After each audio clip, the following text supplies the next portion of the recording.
Welcome to the First Look Seminar. Gino Bacola, we were back at it last night. We had George O join in the fun for that Pick Six carryover today. The Pick Six was hit, but we have a lot of good racing this weekend, my friend. Yeah, if you were watching last night, we led you to a few winners here and there, a couple short misses. But what's nice is we got a big Saturday ahead, a 9-race card, graded stakes action in the 5th with the Thunder Road, the D. Wayne Lucas in race number 6, the newly named D. Wayne Lucas after the Hall of Famer, the coach who passed away last year. We've got the 8th race, the Robert B. Lewis with Kentucky Derby points up for grabs, a really interesting field. And then we close things out in the 9th with a tricky race down the hill. Awesome stakes action, a really, really big day. And an added bonus, I'm going to join Mr. Quigley tomorrow for the pre-race handicapping show. So we'll go through the entire card. I'll come and annoy you all throughout the day, Chappie, sitting in your office there. So we'll have some fun, and hopefully we'll lead you to some winners. And, of course, Dumpling Day this weekend as well. And, of course, on Sunday, we race at 11 a.m. We'll open up early, finish before the big game. We have drink specials down at Sorona's all day. So Seminar Skip, I know you'll be out here at least on Sunday, my friend. Yes, I would be out there tomorrow also, but tomorrow's Janie's birthday, so I told her that we would spend the day together, no racetrack. So I'm going to sneak away to the bathroom a few times and be on my phone. You know that. Get your bets in early. Get my bets in early, yes. And looking forward to a great weekend. We got Super Bowl weekend, the Olympics, the opening ceremonies is tonight, and really looking forward to the Olympics, the skiing and the ice hockey, and looking forward to a lot of things. Great racing. The Kentucky Derby's right around the corner. You know, we're starting to get these prep races and those Derby points. So a lot of good things going on. No doubt. And, you know, real quick, Skip and Gino, I think I heard this. This is way off topic, but for the Olympics, as we know, Lindsey Vonn, she tore her ACL, right? But she's still going to ski. And I believe her first did her qualifier today, earlier, after a week after. Yeah, because they're a little bit delayed sometime, but I think you can watch like almost everything on Peacock Live. But they were raving that she even was able to get out there like a week afterwards. It's a couple weeks after. It's unbelievable after, I think, rupturing. Right. Yeah. The ACL. Yes. That's unbelievable. Yeah. She's a maniac. Yeah, she is. I think she skis again Sunday night after the Super Bowl's over. So that's something to look forward to. But while you've hit on the big game a few times, don't forget those pick'em contests this weekend. Sunday will be all about the big game. So pick'em.santanita.com, totally free to enter. You know you're going to be watching the game. Go enter the contest. Even if you've never done it before, it's absolutely free. It's going to be a lot of questions and props about the big game that you're watching, some of the races there. So check that out, pick'em.santanita.com. Go see if you can win $500 for free every Saturday, Sunday. You know, Skipper, I love it. Gino gives a lot of good input, but he's always the information guy, right? He brings it every week. He does. Gino always brings it. He knows horses. He knows what's going on at Santa Anita, what's going on with the Lakers, the Dodgers. He knows it all. I love it. I love it. All right. Speaking of bringing it, let's bring some winners, gentlemen. So we are focusing, obviously, you know, I didn't put the banner up, did I? Let's put that in there. You know, you got to show everything. There we go. How about that? Now, late pick 5 preview show for tomorrow, February 7th.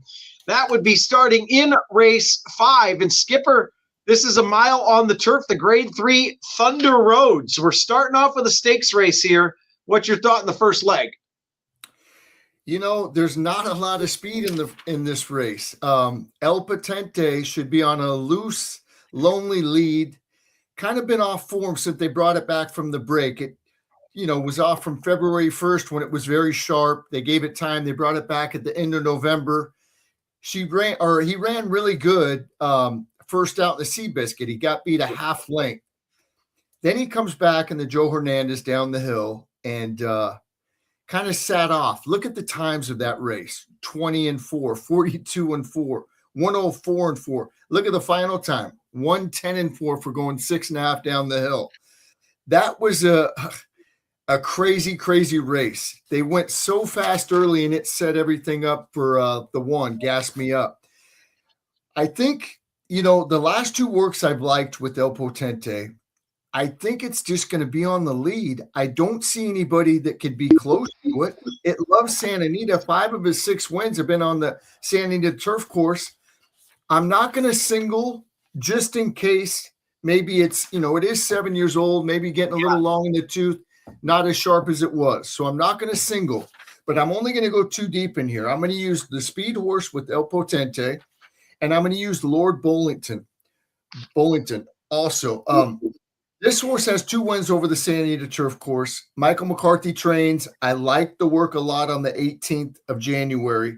Throw out the last race. It was on the dirt. It was a while back.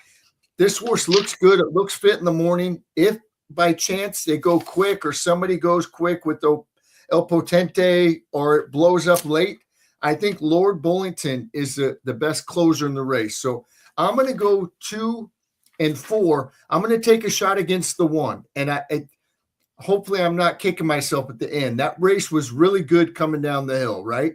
But it was a perfect setup. They went so fast.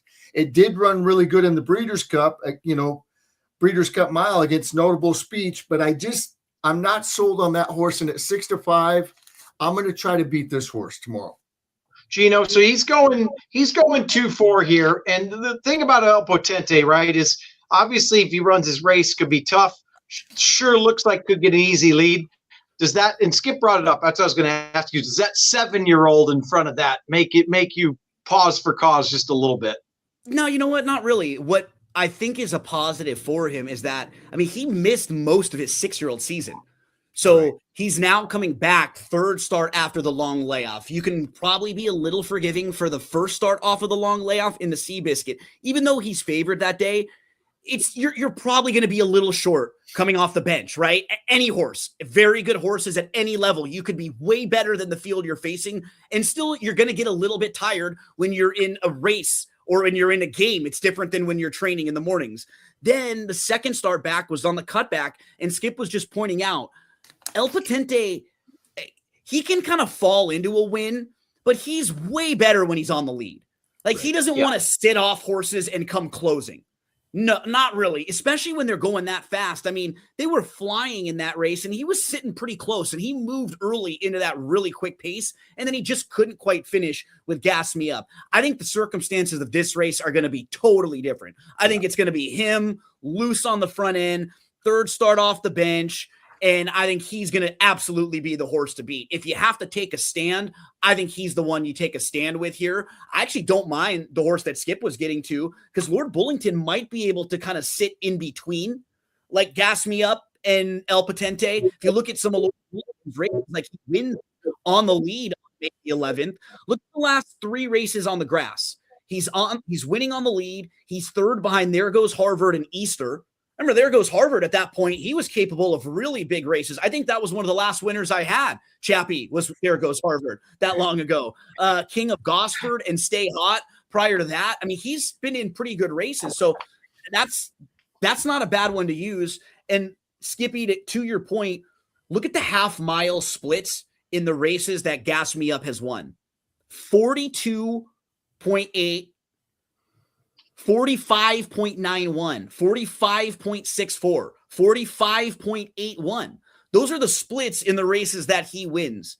Maybe he wins this race, but how fast are they going to be going early compared to that? Because I think like 48, 47, right? Like if things go well, we're hoping 47 and change. Like, that's just going to be a totally different circumstance for Gas Me Up. So I may try to just take a stand right here. Small field, Gas Me Up, El Potente are both going to get a lot of support. If I can single El Potente, that gives me some really good shape moving forward. So I think I'm probably going to lean on El Potente here. All right. So Gino going to single there. And, it's funny too, is about people, you take your stand wherever you take your stand. It's so funny how many people will not single the first leg of something because they don't want to be out, even though you got to single where your strongest opinion is. But that's just I don't know what people in this extra things, right? You get a little scared, but for me, what's nice now too, with the advent of the late pick 3, the $3 pick 3, and the $5 double, I'm way less scared as a gambler because I'm like, you know what? I'm out. I'm going to come right back and play in these higher wager, pools that are still going to be able to get me out, right? Like you used to get nervous after the pick 4 starts, like I'm not going to be able to hit anything that big now, right? Like all my big wagers are gone, but you can still play that $3 late pick 3 and it pays well, or a $5 double, turn it into a $10 double. So I get a little less scared and I take a stand a little more now. No doubt. All right, let's move on to race 6, Gino. And another graded stakes. As you said, the newly named Dwayne Lucas, which is a grade 2 here, going 7 panels, a field of 7. What are your thoughts here? Yeah, so this is for filly and mare sprinters, and you get the gal that's at the tip top of the division in here, Splendora. She just won the Breeders' Cup filly and mare sprint. She has won 3 in a row. What's really funny is in the Breeders' Cup filly and mare sprint, she was only 5-2. She'd never won a graded stakes race going into that race. But look at who she'd been behind in her career: Seismic Beauty, Ricci, Copian, Kinza. Those are the horses who beat her. All of them really, really nice fillies. So like, I don't have many knocks on her. I think this is a great starting spot for her year. I mean, she never looked like a loser in that Breeders' Cup race. She was just sitting a couple lengths off. When they asked her, she just tipped around and just totally swooped the field. So I respect her, but if you are trying to beat horses like this or use them and use a couple others, sometimes the beginning of the year is when you try to do it, right? This is the first start back. She's not necessarily 100% cranked for her absolute best races. I do think there are 1 or 2 others that are currently racing that might be able to compete with her in here. And the one I'll mention is Simply Joking, who we've hit on a few times. In the Raven Run, she was working so well going into that race. That was her first start for McCarthy. I think Skip gave her out on the radio show. I think I did too that day. She comes out of the gate, gets steady, and then she's in between horses wide, gets steadied again, and then she's just done. Put a line through the Raven Run back in October. Coming out of that, she's in the Bayakoa. She runs really well in the Bayakoa. She's just second behind Hope Road, who's very nice. Then on December 28th in the La Brea, she's sitting inside in a great spot. She's got the jump on Usha, who ends up winning that race, but she's looking for a spot inside, and there's nothing there. Usha goes right around her to the 2 path, and then Usha goes right to the lead and opens up. And Simply Joking's like waiting 2 lengths. I come into Chappie's office afterwards. I'm screaming after, like, are you kidding me? This horse is stuck inside. Oh, and I don't know if she was going to win or not, but she probably finishes second, and she's much closer. And then you look back at that race and it's different. She probably gets a better buyer speed figure, right? She's probably into the 90s versus an 88. Like, a lot of little things happen to make you feel better about her going into this race. I think she fits really well. It's a smaller field, so maybe she doesn't get into the kind of trouble like she did in that last start. So Simply Joking is interesting to me. I very much respect Splendora. Formula Rosa is super logical. What's nice is that if I single early, I can afford to use a couple extra horses now along the way if El Patente is my single and gets the job done there. Yep, no doubt. And like Gino said, Skipper, I mean, Splendora is going to be odds on, obviously. And if you do like Simply Joking, those trips are a little bit subtle, and you're going to get every bit of that 6-1 in this field as Zenyatta takes her jump off the bed. Hello, Zenyatta. Yeah, she woke up. She loves the horse racing, and when Daddy gets on the computer and does his show, she gets excited. She likes when I'm in here with her. You're right, and Gino is absolutely right about Simply Joking. Gosh, the only thing I'm worried about is the rail draw again. I wish you're rolling the dice, right? What Todd Schrupp say, you're rolling the dice along the pine. You just gotta. Does it open? Does it not? Right. Yep. So I don't know. I watched the workouts of Splendora. I love what I see. I didn't put good. I didn't put, really good. I put great. The last one on the 31st was great. I mean, her stride was just reaching. She looks like she's ready to go. The light bulb obviously went off these last 3 races. I mean, she's looked so dominant. And you know what? I was dumb enough. I didn't even use her in the Breeders' Cup sprint, filly and mare sprint. I didn't use her. I got stuck on Hope Road, and then there was another horse, and I didn't use her. And she got a lot of action that day. I think she was 6-1. She ended up going off at like 5-2 or something. She got a lot of money, and she ran like it. Like Gino said, she never looked like a loser. So I just think she's too good. I think she outclasses them. If Simply Joking was drawn outside, I probably would use Simply Joking too. But since Simply Joking drew the well, I'm going to single Splendora here and just see what happens.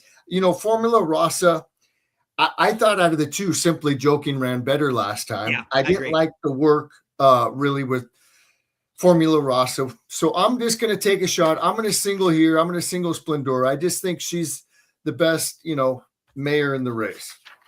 All right. Well, a couple of different singles in leg 1 and leg 2. Skip, we go right back to you for race 7. This is another mile on the turf race. State breds here take front action. What's your thought here in race 7?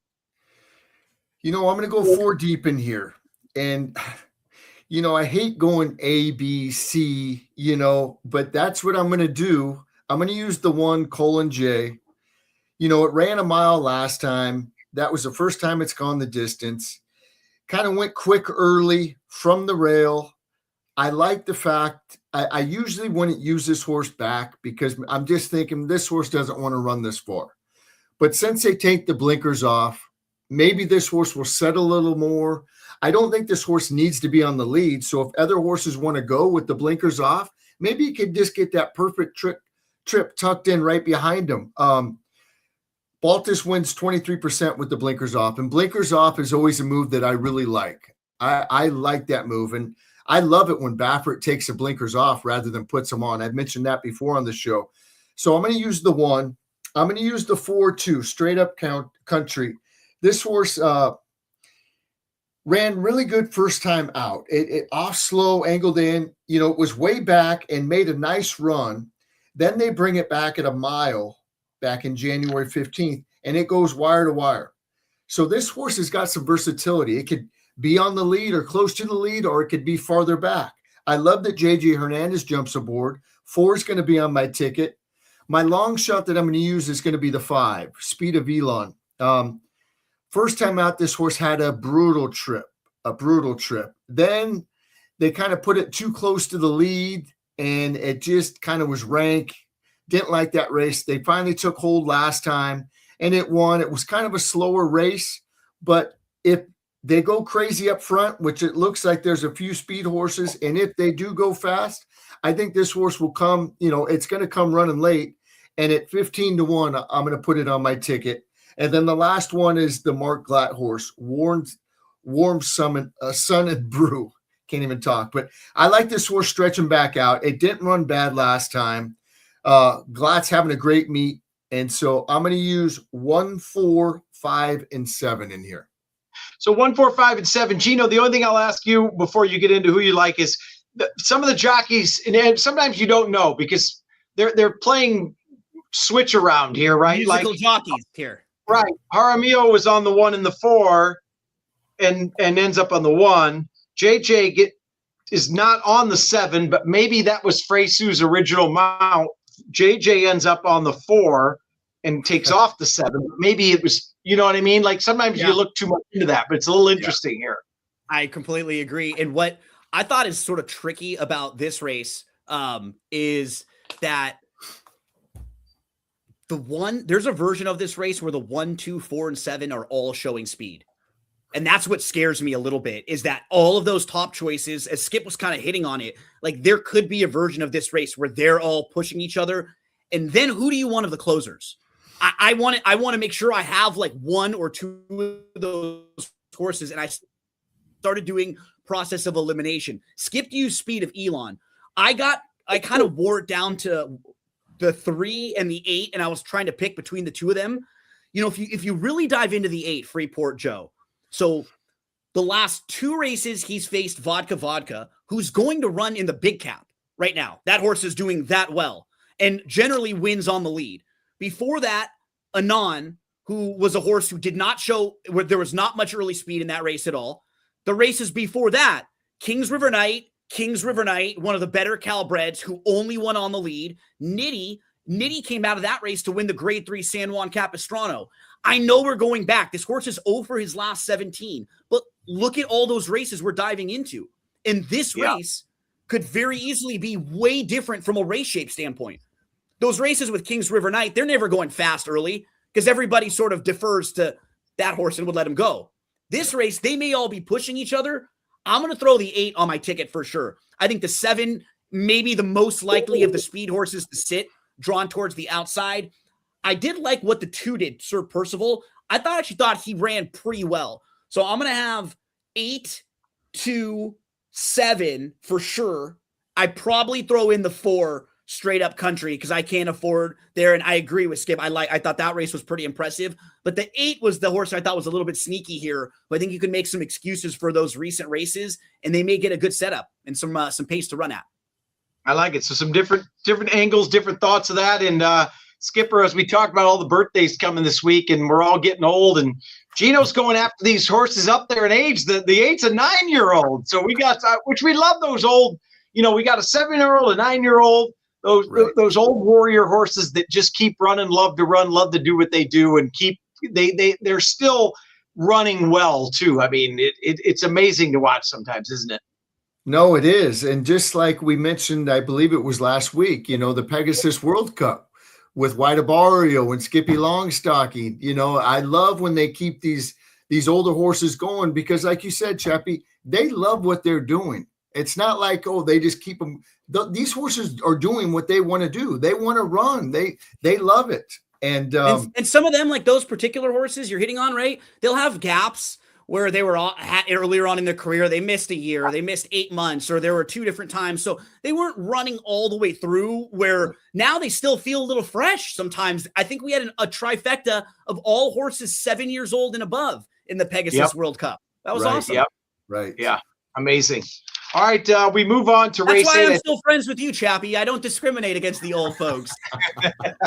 Both of us. What are you talking about? Senior citizens. I did get some mail the other day, and I had an AARP card in there, so that was. I'm not joking. Like use that discount, baby. Use that discount. Early bird special. Yeah, Chappie. Social Security is right around the corner for us, buddy. Yeah. I was just looking up some payments on that the other day, just out of curiosity. That's when you're in trouble. And both of those stories are true, the AARP and the looking up. All right, why did I get into this? All right, let's go. Gino, Derby Trail, it is upon us. Race 8, the Bob Lewis here. And grade 3, field of 7, very interesting race here, Gino. What are your thoughts?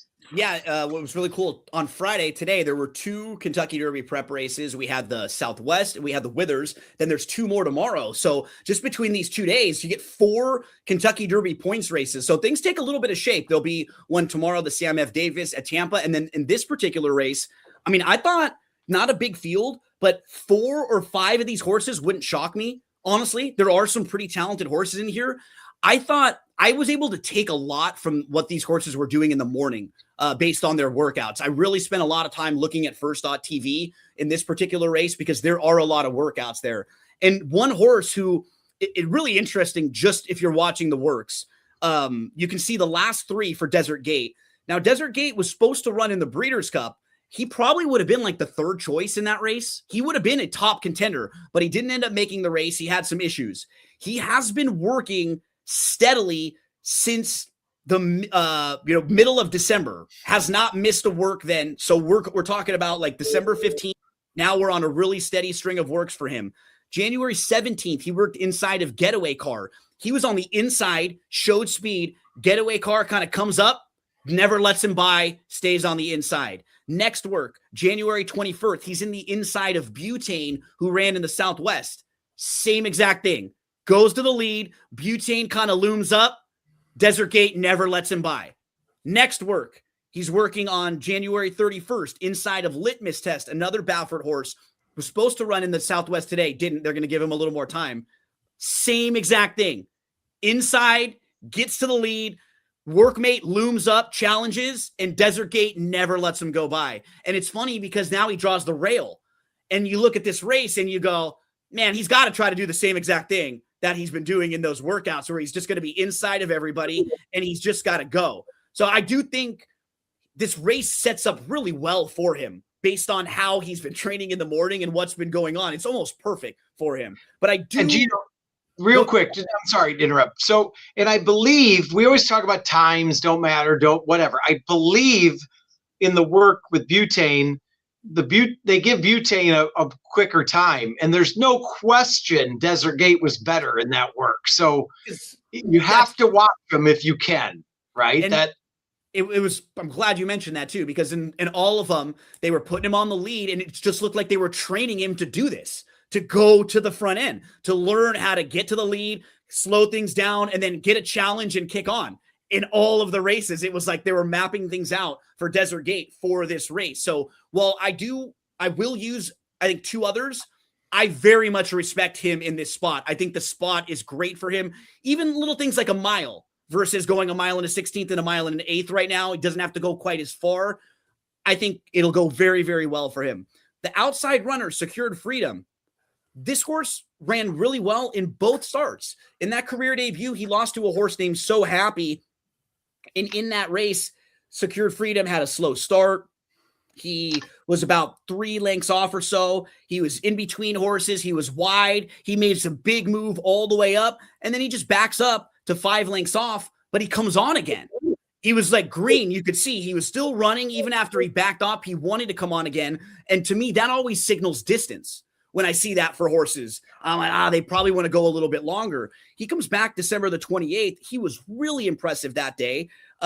He ends up making this big 3-wide sustained move, and he took a few strides to get straightened out, and then boom, straightened out, and he really kicked on nicely.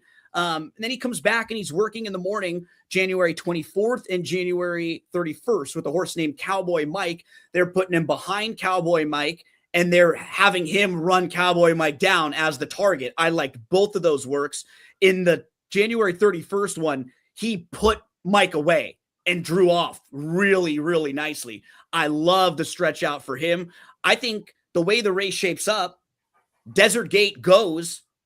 Maybe you get Robusta and Cherokee Nation in there, but I'd love to see Secured Freedom sitting right behind them. Maybe third or fourth could get a perfect trip.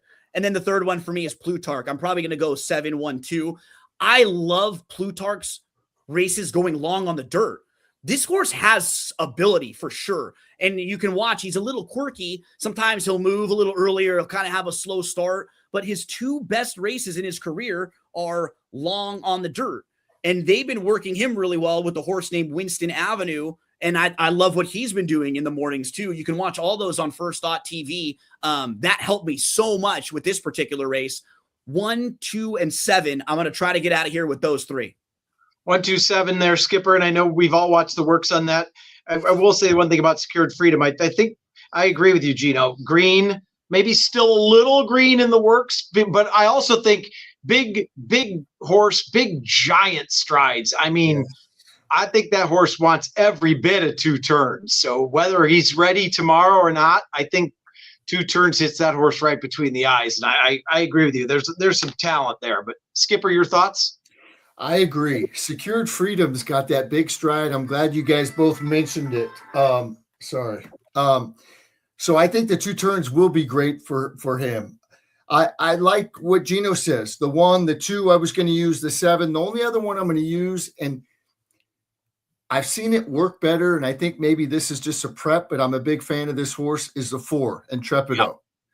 I got to use it. I can't let it beat me. But the works on the other horses I thought were better. So maybe this horse isn't a good workout horse in the morning. I don't know, but I'm going 1, 2, 4, 7. So it's funny too, like, and I maybe I'll end up throwing him in a spot, and I probably shouldn't do this. I liked him. I played him in the Breeders' Cup. He was like the horse that I liked in that race, and he had just a bad start, and then he was just like nothing. And maybe I could just put a line right through it and not like take that much out of it, because I agree with you. I mean, he beat both the 1 and the 2 going long on the dirt at Santa Anita. He beat them both, and for some reason, if he floats up and he's way higher, don't let him get away from you, because he's not far behind them. I just kind of agreed with Skip. I like the prep for the other horses more coming into this particular race than Intrepido, but he's certainly not so far behind them that he should be a way bigger price. Yep, no doubt. And trained by Jeff Mullins. As we said, there are a handful of trainers who have been on red hot since this meet had started. And he is certainly one of them. So, all right, let's move on to the ninth and final. And Gino, right back to you. The Sweet Life. We've got a field of 12 coming down the hill. What a way to end the day, Gino. Hopefully we're all alive in this pick 5. What are your thoughts here? And how cool. Not one of these horses has ever been down the hill in this field. Right. None of them. So that we're guessing with all these horses. We're hoping, we're assuming the cutback is going to help, stretch out is going to help, but we don't know, which is really great. I want to start with the 3. Yours sincerely. She's really interesting to me because I've been watching her from her first start in the U.S. I remember that day. It was so impressive, that August 16th race at Del Mar.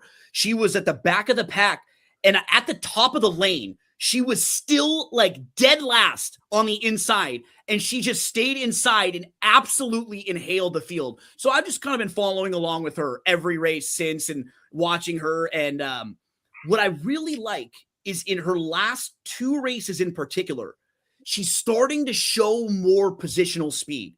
You can put her in the race way more than you used to be able to. She had no speed in her first couple starts in the U.S. Now, look at what she's been able to do, in particular the last race, because that was cutting back to 6 furlongs. You generally don't see that when the horses are going longer, they cut back to the sprint. She showed more speed on the cutback, and which I just love. I think she's just growing up. She's getting a little more mature now. She's a 3-year-old, early in her 3-year-old season. If she can sit that same kind of trip she's been sitting in her last 2 races, I think she's going to be in a really good spot here because we know she could finish. We know she could get a mile. 6.5 should be fine for her. But now she just doesn't have to come from way, way out of it. So I really like her in this spot.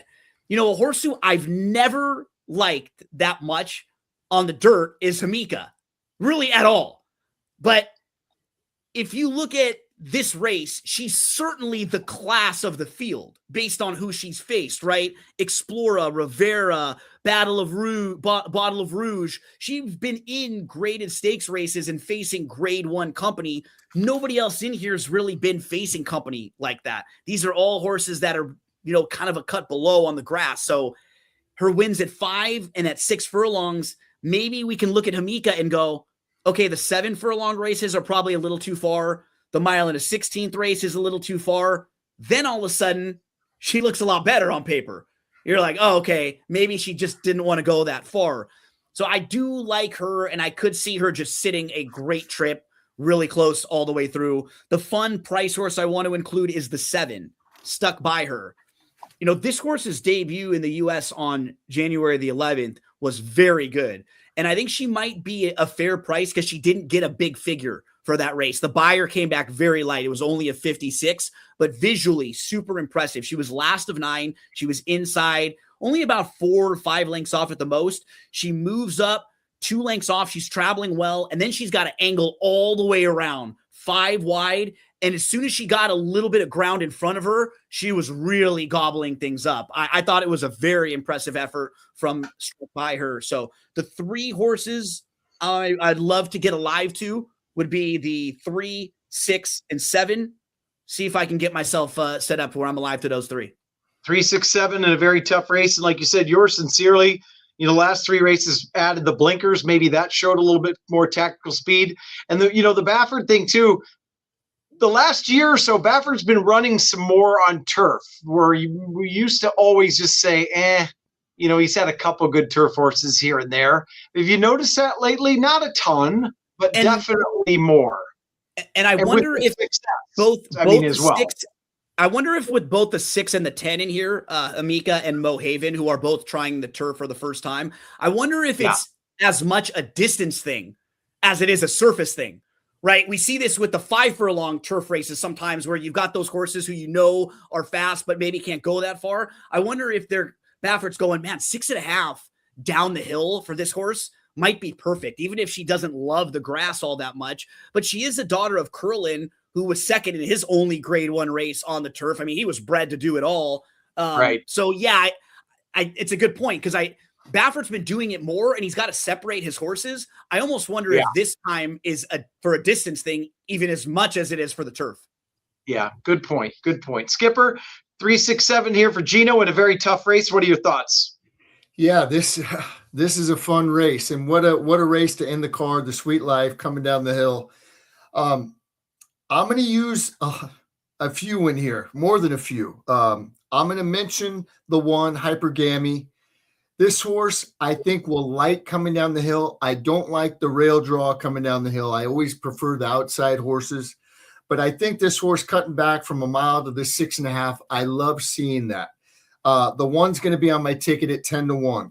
The two will not be 8-1, but the two's definitely going to be on my ticket. La Ville La Mer for Michael McCarthy. This horse is 2 for 2 over Santa Anita, cutting back a distance, that mile to the 6.5, which I love. This horse had trouble last time and still got up and won by Pratt. And Wild Like the West came back and ran a good second today.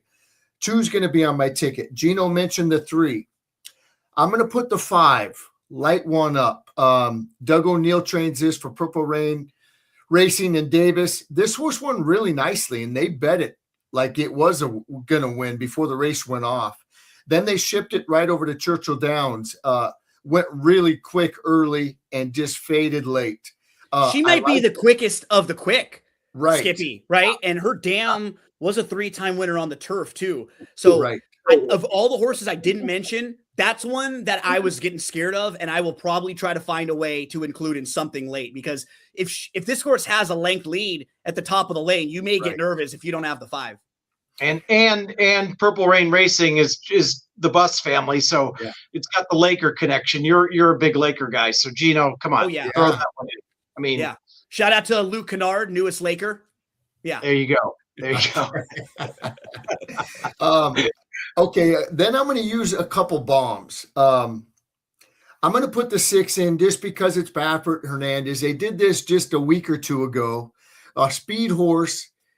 They took it way back to last, and this horse just flew crossing the dirt and just mowed him down. This is very similar to it. Obviously, the distance won't be a problem for that one. I got to put the 6 in there. I'm going to put the 9, Bourbon and Ginger, in. They paid a lot of money for this. This is a very well-bred horse. Here's this blinkers off move again. I think this horse will like coming down the hill. Let's go over the races. First out wins at Del Mar. They put it right in the grade 1 debutante. You know, obviously Mandela, he's not a guy that's going to, off a maiden win, stretched out and put it into a grade 1 race unless he thought very highly of it. It didn't run a step that day. They put it back on the grass. Did not run that bad. Only got beat 4 lengths. I know it was a slow race. Then back on the dirt, then on the turf, and the Jimmy Durante. They went really fast. This horse was in front, but they went 22 and change. Tried to slow it down, but that first quarter just took it out of this horse. I love the blinkers coming off. Last time it hopped, it swung out late. I'm going to put the 9 at 20-1. Doesn't she look like, I know it's a she, but I said, doesn't she look like she needs to be gelded? Yeah. Like on paper, doesn't she look like a horse who is like, let's geld this horse. I think they'll be a little bit better, but can't do that. Bourbon and Ginger. I'm not sure what it is, but no. She just looks like one of those horses who you're like, man, if they got the equipment change, they'd probably figure things out, right? Right. The ultimate equipment change, do you know? Yeah. And then the other one, I'm going to use the other Baffert, the 12. This horse, I like the better of the two. This horse, they put on the grass first time at Del Mar. They took it way back, and this horse blew past everybody and won. The horse it beat came back to break its maiden and win again today, by the way. A real nice horse of Richard Mandela's. And then they put in the stakes race. I think this horse, it showed speed. This horse wants to be taken a hold of. With that outside draw, I think they could take hold. I love that cozy outside spot post. And at 20-1, this horse has got to be on my ticket. I think it's going to love coming down the hill also. So I'm going deep. I'm going 1, 2, 3, 5, 6, 9, and 12.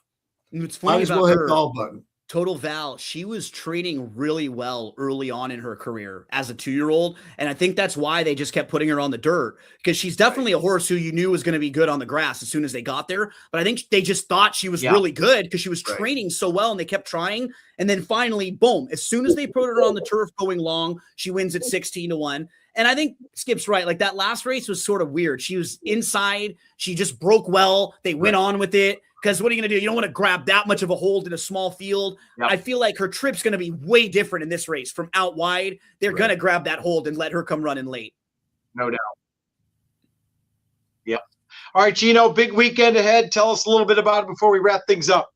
Yeah, Santa Anita has the big stakes this weekend. We have a Kentucky Derby prep race with points up for grabs in the Robert B. Lewis. Make sure to check that out. The newly named D. Wayne Lucas is going to go as race number 6, and there's actually a giveaway. There's a D. Wayne Lucas print giveaway if you're on track, so you can get like a headshot of the coach with a couple pictures of him and some of the horses through the years. Make sure to check out that. Anything on track. I believe tomorrow is the Circus Vargas also over the next couple weeks. Coast to Coast Pick 5, Sunset 6, Pick'em contest, pick'em.santanita.com. And then anything you need when you sit down, when you do your handicapping, head on over to shop.drf.com where you get your past performances before you start playing the races. So I'm looking forward to it. I spent a little extra time because I know I'll be out there tomorrow, and hopefully we can lead you all to a few winners.